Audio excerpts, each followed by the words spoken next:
చతుర్దశ భువనాల బరువు మోసేవాడు శ్రీ మహావిష్ణువు. ఆ మహావిష్ణువు బరువు మోసేవాడు గరుత్మంతుడు.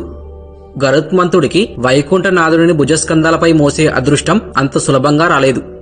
రెక్కలు తొడిగింది మొదలు శ్రీ మహావిష్ణు విజయధ్వజంపై ఎగిరే వరకు గరుడ చరితం స్ఫూర్తిమంతం. గరుత్మంతుడిని గరుడస్వామి, గరుడాల్వార్ అని భక్తులు కీర్తిస్తారు. పక్షీంద్రుడైన గరుడస్వామి ఇతర ప్రాణికోటికి ప్రభువే. శాంతిని, కీర్తిని ప్రసాదించే దైవం ఆయన. సంతాన సౌభాగ్యాలను, శక్తి సామర్థ్యాలను ప్రసాదించే దైవంగా గరుడాల్వార్ మనకు పురాణాల్లో కనిపిస్తాడు. గరుత్మంతుని చరిత్ర చదివిన వారికి, విన్నవారికి సర్పభయమనేదే ఉండదు. సమస్త పాపములు నశించి సిరి సంపదలు, సుఖశాంతులు లభిస్తాయని పురాణాలలో చెప్పబడింది. గరుడ దేవుడి జీవిత చరిత్ర ఒక్కసారి వింటే చాలు, పాపాలన్నీ పటాపంచలైపోతాయి. కాబట్టి ఈ వీడియోని ఎక్కడా స్కిప్ చేయకుండా చివరి వరకు చూడండి.